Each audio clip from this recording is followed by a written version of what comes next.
नमस्कार दोस्तों। तो कहानियों के इस क्रम में आज सुनते हैं मुंशी प्रेमचंद जी की कहानी अनुभव।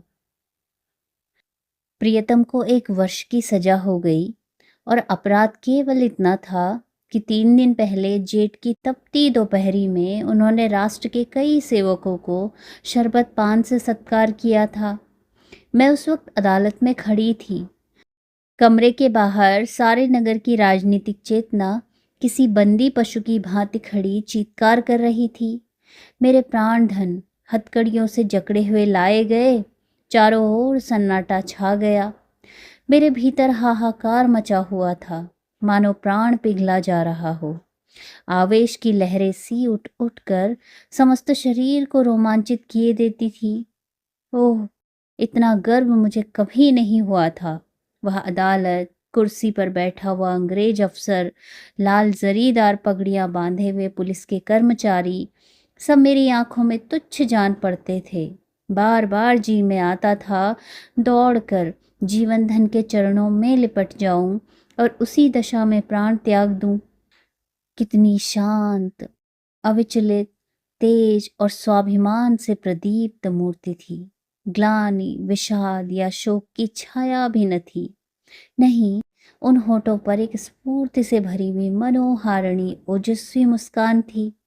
इस अपराध के लिए 1 वर्ष का कठिन कारावास। वाह हरे न्याय, तेरी बलिहारी है। मैं ऐसे 1000 अपराध करने को तैयार थी। प्राणनाथ ने चलते समय एक बार मेरी ओर देखा, कुछ मुस्कुराए, फिर उनकी मुद्रा कठोर हो गई। अदालत से लौटकर मैंने 5 रुपए की मिठाई मंगवाई और स्वयं सेवकों को बुलाकर खिलाया।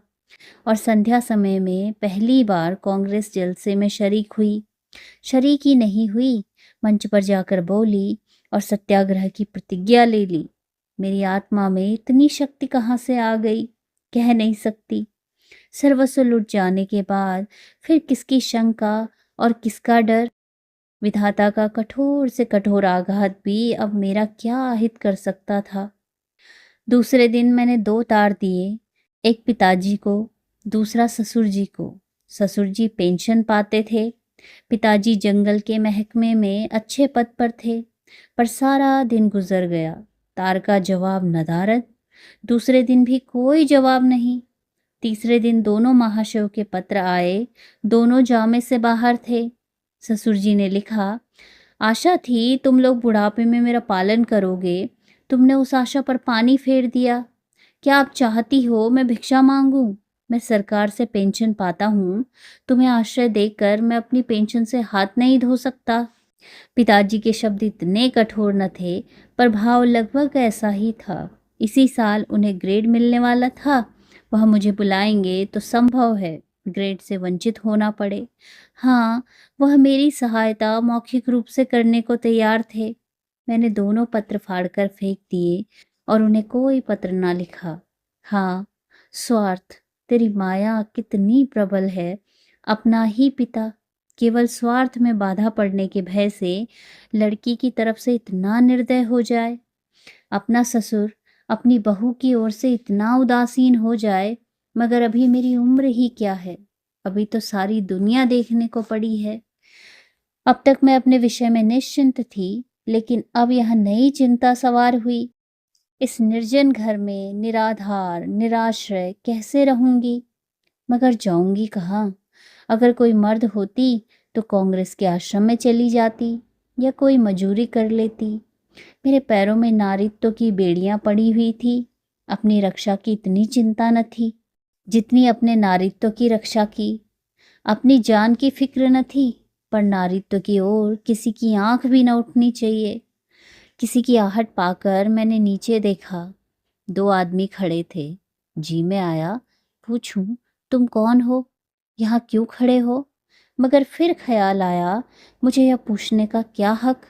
आम रास्ता है, जिसका जी चाहे खड़ा हो। पर मुझे खटका हो गया। उस शंका को किसी तरह दिल से न निकाल सकती थी। वह एक चिंगारी की भांति हृदय के अंदर समा गई थी। गर्मी से देह फूकी जाती थी, पर मैंने कमरे का द्वार भीतर से बंद कर लिया। घर में एक बड़ा सा चाकू था, उसे निकालकर सिरहाने रख लिया। वह शंका सामने बैठी घूरती हुई मालूम होती थी। किसी ने पुकारा। मेरे रोए खड़े हो गए। मैंने द्वार से कान लगाया। कोई मेरी कुंडी खटखटा रहा था। कलेजा धक धक करने लगा। वही दोनों बदमाश होंगे। क्यों कुंडी खटखटा रहे हैं? मुझसे क्या काम है? मुझे झुंझलाहट आ गई। मैंने द्वार खोला और छज्जे पर खड़ी होकर जोर से बोली, कौन कुंडी खड़खड़ा रहा है? आवाज सुनकर मेरी शंका शांत हो गई। कितना ढारस हो गया। यह बाबू ज्ञानचंद थे। मेरे पति के मित्रों में इनसे ज्यादा सज्जन दूसरा नहीं है। मैंने नीचे जाकर द्वार खोल दिया। देखा तो एक स्त्री भी थी। वह मिसेज ज्ञानचंद थी। वह मुझसे बड़ी थी। पहले पहल मेरे घर आई थी। मैंने उनके चरण स्पर्श किए। हमारे यहाँ मित्रता मर्दों ही तक रहती है, औरतों तक नहीं जाने पाती। दोनों जने ऊपर आए। ज्ञान बाबू की स्कूल में मास्टर हैं। बड़े ही उदार, विद्वान, निष्कपट। पर आज मुझे मालूम हुआ कि उनकी पथ प्रदर्शिका उनकी स्त्री है। वह दोहरे बदन की प्रतिभाशाली महिला थी। चेहरे पर ऐसा रौब था मानो कोई रानी हो। सिर से पांव तक गहनों से लदी हुई। मुख सुंदर न होने पर भी आकर्षक था। शायद मैं उन्हें कहीं और देखती तो मुंह फेर लेती। गर्भ से सजीव प्रतिमा थी, पर बाहर जितनी कठोर, भीतर उतनी ही दयालु। घर कोई पत्र लिखा? यह प्रश्न उन्होंने कुछ हिचकते हुए किया। मैंने कहा, हाँ लिखा था। कोई लेने आ रहा है? जी नहीं।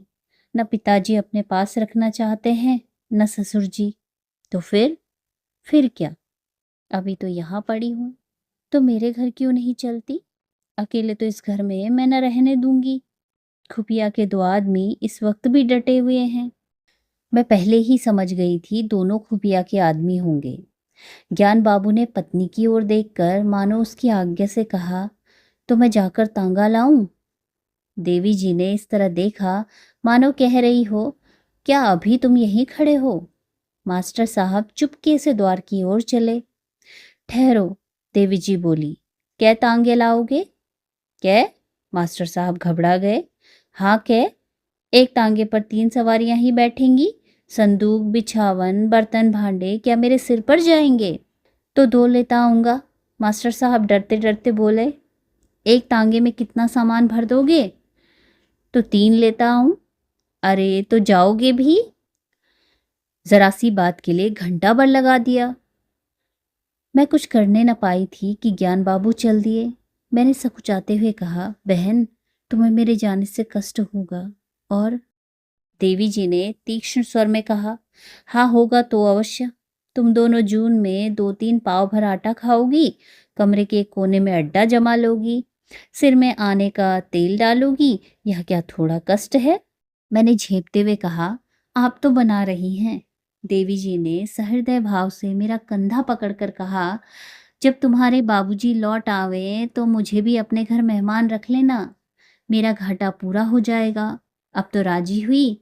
चलो असबाब बांधो, खाट वाट कल मंगवा लेंगे। मैंने ऐसी सहृदय, उदार, मीठी बातें करने वाली स्त्री नहीं देखी। मैं उनकी छोटी बहन होती तो भी शायद इससे अच्छी तरह न रखती। चिंता या क्रोध को तो जैसे उन्होंने जीत लिया हो। सदैव उनके मुख पर मधुर विनोद खेला करता था। कोई लड़का बाला न था, पर मैंने उन्हें कभी दुखी नहीं देखा।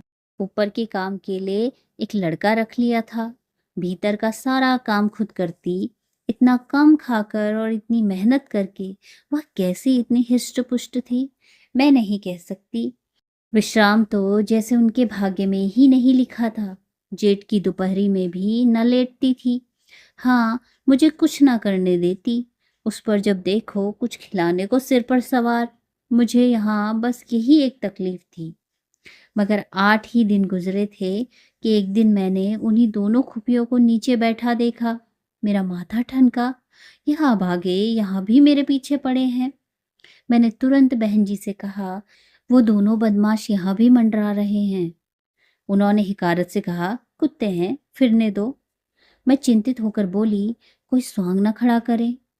उसी बेपरवाही से बोली, भौंकने के सिवा और क्या कर सकते हैं? मैंने कहा, काट भी तो सकते हैं। हंसकर बोली, इसके डर से कोई भाग तो नहीं जाता ना। मगर मेरी दाल में मक्खी पड़ गई। बार बार छज्जे पर जाकर उन्हें टहलते देख आती। यह सब मेरे पीछे पड़े हुए हैं। आखिर मैं नौकरशाही का क्या बिगाड़ सकती हूँ? मेरी सामर्थ्य ही क्या है? क्या यह सब इस तरह से मुझे यहाँ से भगाने पर तुले हैं? इससे उन्हें क्या मिलेगा? यही तो कि मैं मारी मारी फिरूं। कितनी नीची तबीयत है। एक हफ्ता और गुजर गया। खुफिया ने पिंडा न छोड़ा। मेरे प्राण सूखते जाते थे। ऐसी दशा में यहाँ रहना मुझे अनुचित मालूम होता था, पर देवी जी से कुछ कह न सकती थी। एक दिन शाम को ज्ञान बाबू आए तो घबराए हुए थे। मैं बरामदे में थी, परवल छील रही थी। ज्ञान बाबू ने कमरे में जाकर देवी जी को इशारे से बुलाया। देवी जी ने बैठे बैठे कहा, पहले कपड़े उपड़े उतारो, मुंह हाथ धो, कुछ खाओ, फिर जो कहना है कह देना। ज्ञान बाबू को धैर्य कहा, पेट में बात की गंध तक न पचती थी। आग्रह से बुलाया, तुमसे उठा नहीं जाता, मेरी जान आफत में है। देवी ने बैठे बैठे कहा, तो कहते क्यों नहीं, क्या कहना है? यहाँ आओ। क्या यहाँ कोई और बैठा हुआ है? मैं वहां से चली। बहन ने मेरा हाथ पकड़ लिया। मैं जोर करने पर भी न छुड़ा सकी। ज्ञान बाबू मेरे सामने न कहना चाहते थे, पर इतना सब्र भी न था कि जरा देर रुक जाते। बोले, प्रिंसिपल से मेरी लड़ाई हो गई। देवी ने बनावटी गंभीरता से कहा, सच? तुमने उसे खूब पीटा ना? तुम्हें दिल लगी सूझती है। यहाँ नौकरी जा रही है। जब यह डर था तो लड़े क्यों? मैं थोड़े ही लड़ा, उसी ने मुझे बुलाकर डांटा। बेकसूर। अब तुमसे क्या कहूं? फिर वही पर्दा। मैं कह चुकी, यह मेरी बहन है। मैं इससे कोई पर्दा नहीं रखना चाहती। और जो इन्हीं के बारे में कोई बात हो तो? देवी जी ने जैसे पहेली बूझकर कहा, अच्छा समझ गई। कुछ खुफियों का झगड़ा होगा। पुलिस ने तुम्हारे प्रिंसिपल से शिकायत की होगी। ज्ञान बाबू ने इतनी आसानी से अपनी पहेली का बूझा जाना स्वीकार न किया। बोले, पुलिस ने प्रिंसिपल से नहीं, हाकिम जिला से कहा। उसने प्रिंसिपल को बुलाकर मुझसे जवाब तलब करने का हुक्म दिया। देवी ने अंदाज से कहा, समझ गई।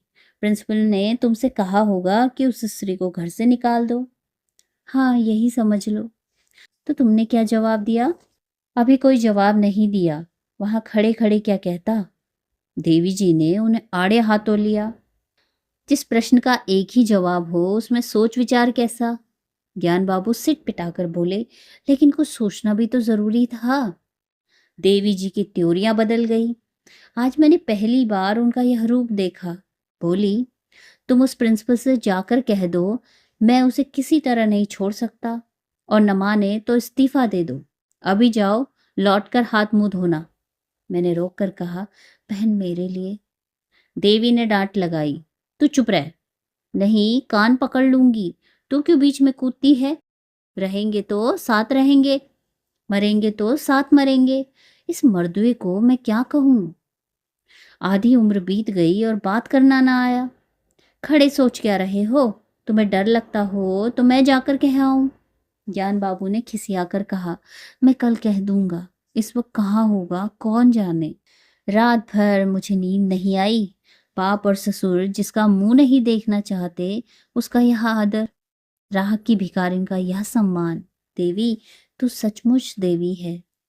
दूसरे दिन ज्ञान बाबू चले तो देवी ने फिर कहा, फैसला करके घर आना।